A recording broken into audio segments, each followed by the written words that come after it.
Yan, natapos na ang pagpapakain sa kanila. Yan ang style. Naubos nila, di ba?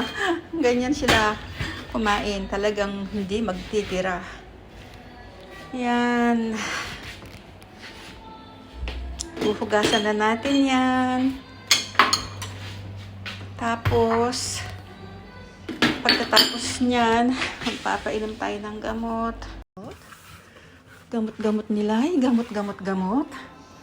So, sabi ko sa inyo nurse na ka. Nurse na ka, caregiver. Iinom ng gamot na hindi niya malululon. Lagyan natin ng cornstarch. Toroni. Para madulas. Dalawa. Ano yan? Isa lang siya. Para malibang-libang sila. Natapos na rin natin ang pagbabital before sila kumain. At ang last part, ito ang ating last part ng ating trabaho, ang mag-record.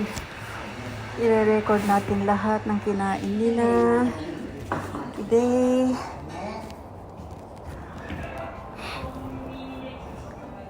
Para makauwi na tayo.